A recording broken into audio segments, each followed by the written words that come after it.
Sarah rushes through the kitchen, grabbing a disposable coffee cup from the cabinet. Her 6-year-old daughter Emma sits at the table, carefully sorting items into different piles. Sarah barely notices as she scrolls through her phone, checking emails before her morning meeting. "Mom, you're using the throwaway cup again," Emma says softly, not looking up from her sorting. "It's faster, honey. Mommy's running late," Sarah replies automatically, pouring coffee into the styrofoam cup. Emma's small hands pause over a plastic bottle. "Miss Rachel says every piece of plastic we throw away stays on Earth forever." "Forever is a really, really long time, Mom." Sarah kisses the top of Emma's head distractedly. "That's nice, sweetie. Finish your breakfast." She grabs her keys and rushes out the door, leaving Emma staring at the pile of recyclables she's been organizing. This scene repeats itself in different forms throughout the week. Emma comes home from kindergarten with new information each day, her eyes bright with the urgency only a child can muster.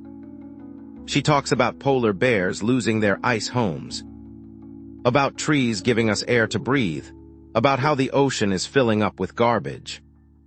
Sarah listens with half an ear, the way busy parents do. She nods and smiles, but her mind is elsewhere, on deadlines and presentations, on bills and schedules. Environmental responsibility feels like one more thing on an already impossible to-do list. On Thursday evening, Sarah's husband Mark brings home takeout in plastic containers and plastic bags. Emma's face falls as he unpacks it on the kitchen counter. "Dad, did you bring your reusable bags?" Emma asks, her voice small. Mark laughs good-naturedly. "Sorry, princess. I forgot them in the car." "But the bags hurt the turtles," Emma insists, her eyes beginning to water. "They think they're food and they eat them, and then they get sick." "Emma, that's enough," Sarah says, her patience worn thin after a long day. "We're tired and Dad brought us dinner. We should say thank you, not complain." Emma falls silent, but tears roll down her cheeks as she picks at her food. That night, Sarah hears soft crying from Emma's room. When she enters, she finds her daughter clutching a stuffed turtle, staring at a picture book about ocean animals. "What's wrong, baby?" Sarah asks, sitting on the edge of the bed. "We're hurting them, Mommy," Emma whispers. "Miss Rachel showed us pictures. The animals are getting hurt because of the trash. And we keep making more trash." Sarah feels a twinge of guilt, but pushes it aside. "Honey, one family can't change the whole world. We're just doing our best." "But Miss Rachel says if every family does their best, that's how we change the world," Emma says, looking up at her mother with such earnest hope that Sarah has to look away. "Get some sleep, sweetheart," Sarah says, tucking her in. But as she leaves the room, Emma's words echo in her mind. Friday brings the breaking point. Sarah is rushing again, throwing items into the trash without thinking. Emma has set up a recycling station in the corner, 3 boxes labeled with her careful kindergarten handwriting. "Paper, plastic, metal. Mom, that goes in recycling," Emma says as Sarah tosses a plastic bottle. "Emma, I don't have time for this right now," Sarah snaps, her stress boiling over. "I have a huge presentation today, and I need you to stop worrying about every little piece of garbage." Emma's face crumbles. "But you always say I should care about important things. Miss Rachel says this is the most important thing, because it's about whether the Earth will be okay for when I grow up." The words hit Sarah like a physical blow, but she's too frazzled to process them.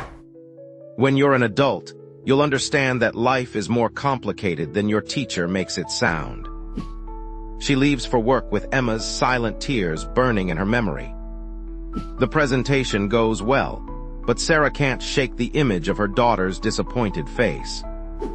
During lunch, she finds herself researching what Emma's teacher has been teaching.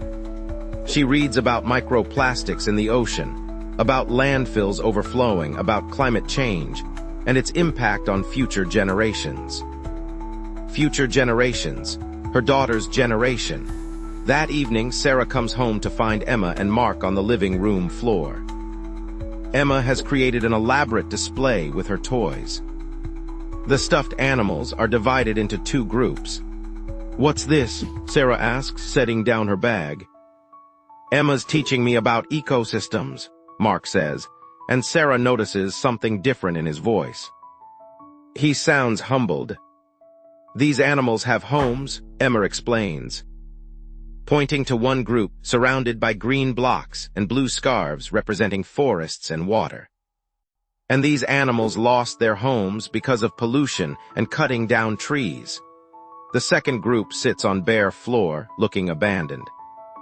"Miss Rachel says the grown-ups right now get to decide if animals have homes in the future," Emma continues.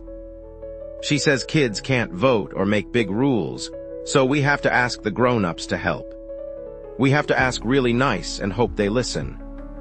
Sarah sits down on the floor, really looking at her daughter's project. Each detail has been carefully considered. Emma has even drawn pictures of factories and cars, of trash bins and recycling centers.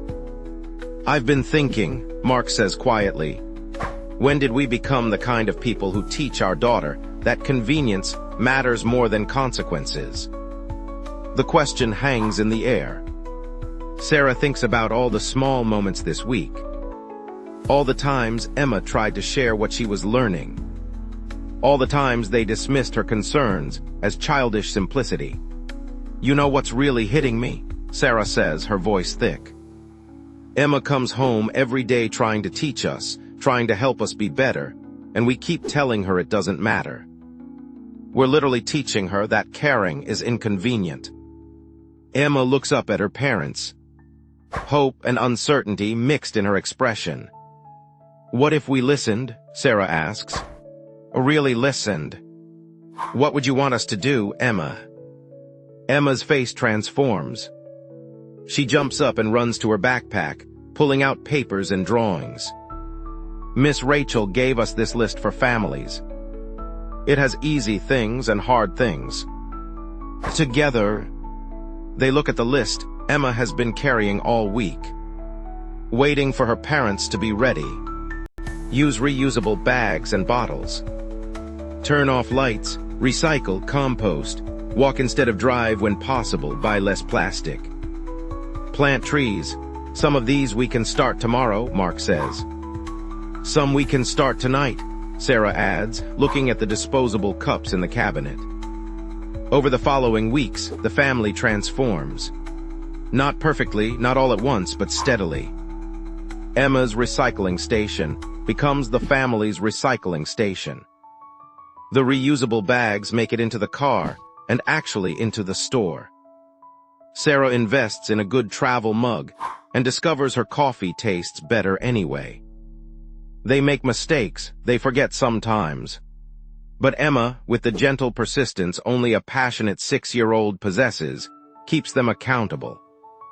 More importantly, she keeps them inspired. 1 month later, Sarah watches Emma present at a kindergarten assembly. The children have invited parents to learn about their environmental projects. Emma stands proudly next to a poster showing before and after pictures of their family's habits. "My mom and dad didn't know how important this was," Emma tells the audience. "But they listened when I teached them. Miss Rachel says that's what love is. When people listen to each other even when it's hard to change." Sarah feels tears on her cheeks. Around her, other parents shift uncomfortably, recognizing themselves in the story. Their own children stand on stage, holding up projects about saving water, protecting animals, reducing waste. After the assembly, a group of parents gathers in the hallway.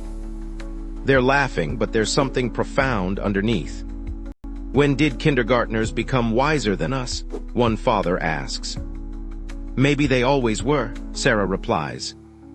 "Maybe we just forgot to listen." That night, Emma helps Sarah plant a small tree in their backyard. It's just one tree in one yard, planted by one family. But as they pat the soil around its roots, Sarah understands what her daughter has been trying to teach her. Change doesn't come from waiting for someone else to do something big. It comes from everyone doing something small. And sometimes, the most important thing we can do is listen to the voices we least expect to teach us. "Mom," Emma says, her hands dirty with soil. "Thank you for listening." Sarah pulls her daughter close. "Thank you for not giving up on us."